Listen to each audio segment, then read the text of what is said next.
Glad to be back in Dallas, Fort Worth.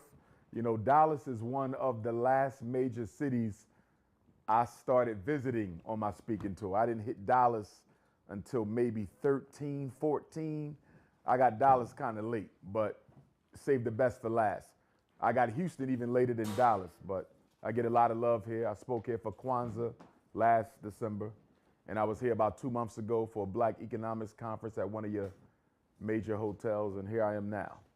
Black Power, glad to be with you. Thank you so much. Now, with that being said, the world knows you. You know, I remember that movie, I'm Gonna Get You Sucker, with Clarence Williams III, where he was Black Power. Yes, sir. Yes, and sir. then, you know, he had a whole situation with the white children. The in white, there. yeah. With his Black Power, his African bombardism, I always got that take from you. And what I would love to do, because those people in this world that look up to you, look at you as a superhero almost. And every superhero has an origin story. Yes, sir. Of where he got his superpowers from. So I'm curious, Uh-huh. what is Dr. Umar Johnson's origin story? How does it start? I'm going to give you my origin story, and it ties into my superpower story. So my origin story is, although born and raised North Philadelphia, Bill Cosby neighborhood, Meek Mill lived right across the street from us. In the 3rd grade, we moved to North Carolina. My father was in the Marine Corps. And he was rough because he was a Marine Corps drill sergeant. But I didn't have an older brother to speak to because I'm the oldest of 5 sons. And so I said, when I grow up, I'm going to be the person that all the young people can talk to when they have no one else. So that was 8, 9 years old. My parents divorced. We get back to North Philadelphia. The elementary school that I attended, it just so happened they had a Black history class. It wasn't mandatory for the entire city.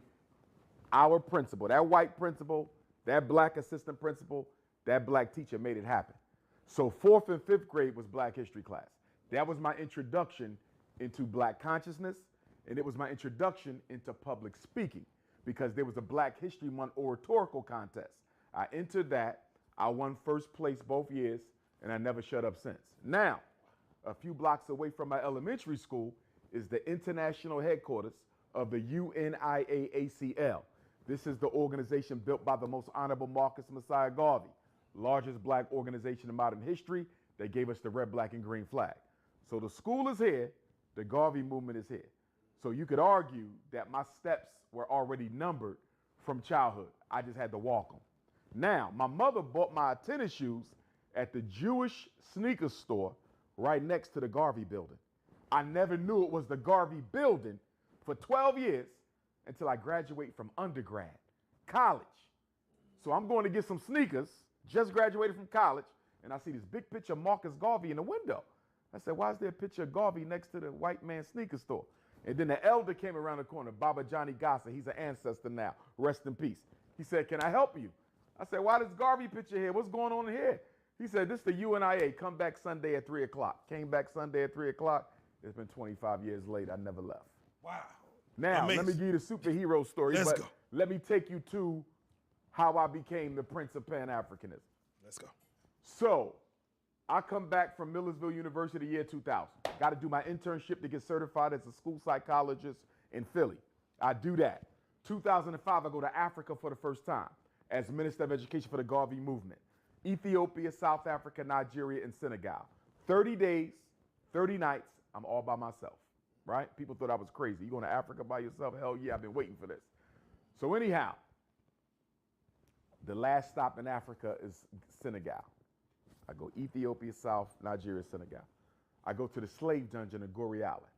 This is the superhero story.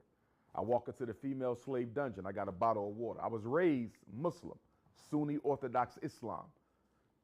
Philadelphia has the largest amount of American African Orthodox Muslims in the country. Dearborn has the most Muslims, period, but they Arabs. Philly is Mecca to African American Muslims. Not necessarily the brothers and sisters from the Nation of Islam. We're talking Orthodox Islam, right? So anyhow, being raised Muslim, we never dealt with ancestors or none of that, right? And my father was strict with the Islam. So I walk into the female slave dungeon. I get down on one knee. I said, I'm going to pour me some libation. I never did this before. I'm in Africa for the first time. I got to do a libation. So I start calling on my ancestors in the female slave dungeon in Goree. real life.